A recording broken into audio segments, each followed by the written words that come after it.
Hey guys, welcome to another episode of Dungeon Loot. I'm Dan, he's Vin, and today we have a very special episode because we were mailed a box of goodies from our sponsors at Nord Games.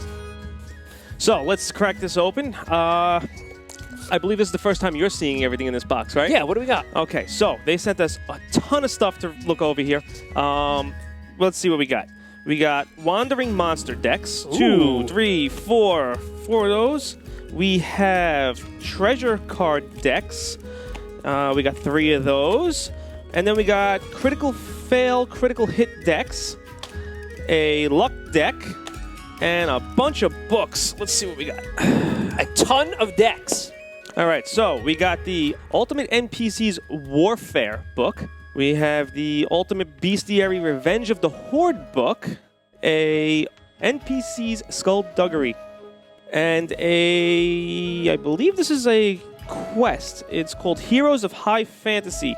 Artifices of Quartz Toll Tower. Quartz Toll Tower. Yes, haha, tongue twister there. So the artwork on this stuff is actually really, really nice. I mean, everything's put together very nicely. Yeah, the boxes are great. I mean, that's the first thing that jumps out at me here. This artwork is phenomenal. I mean, just looking at some of these monsters here. Dungeon monsters, Wilderlands monsters, Waterways monsters. These really look cool.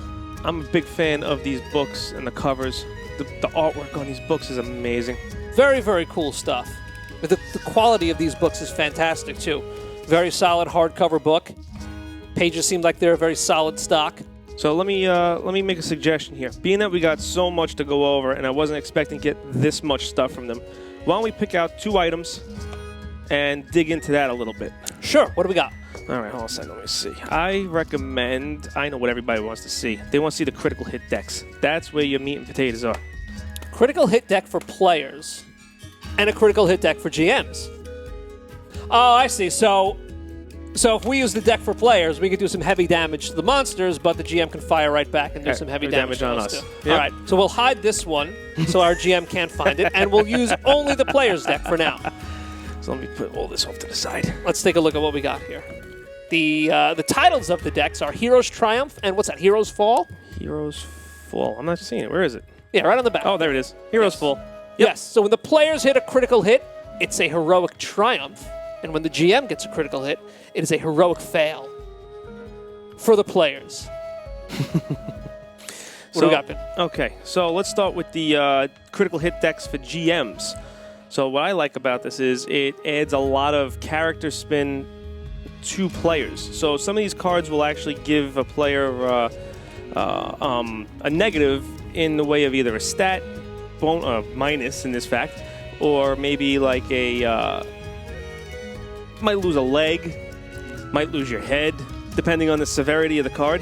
All right, so let's go to they start off with a little introductory card here. All right, it says, when a creature fighting the party rolls a natural 20 on an attack roll against them, draw a card from this deck. Each card has 4 entries for 4 different damage types: slashing, piercing, bludgeoning, and magic, all represented by the individual symbols down the left side of the card.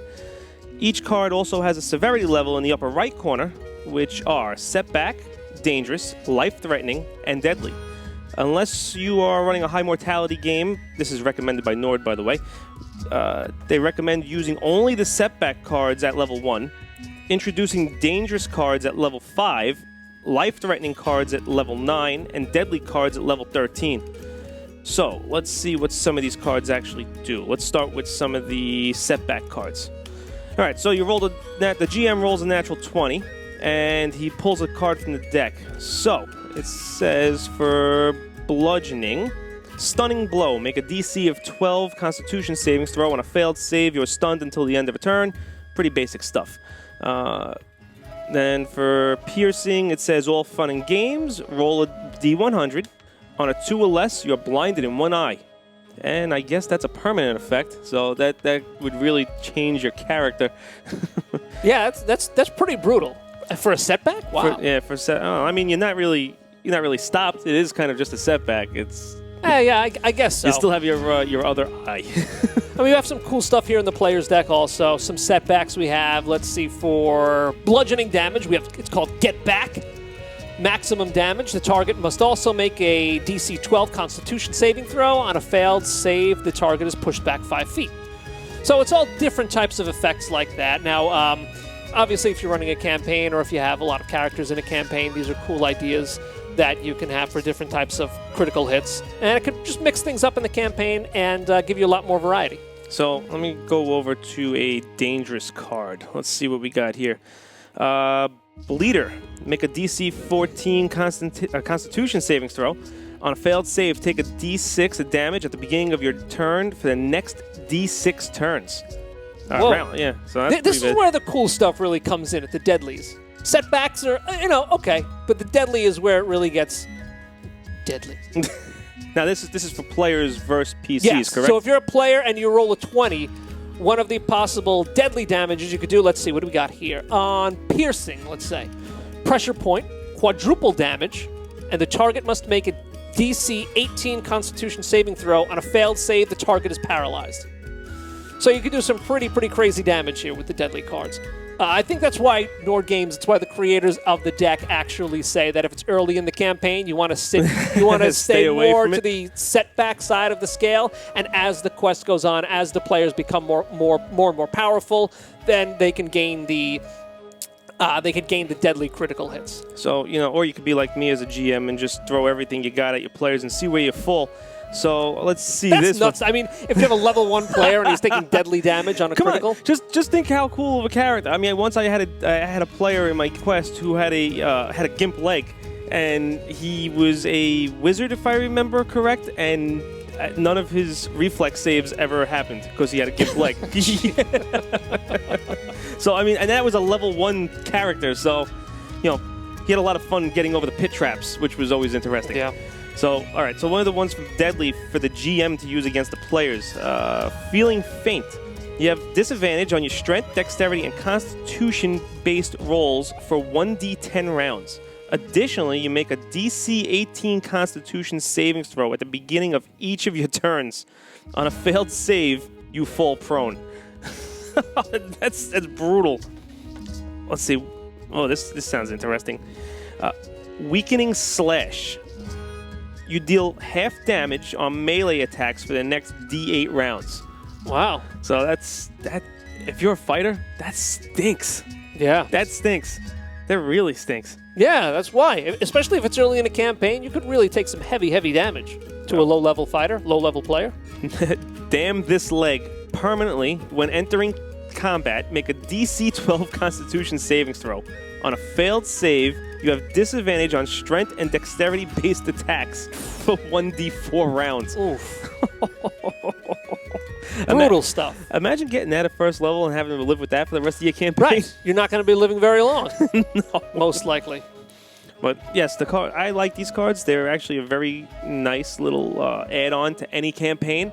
Once again, it all depends on how brutal you are as a GM. And, I mean, I'm sure some of these player cards are just good. Go through them, see if they got something interesting in it. Sure.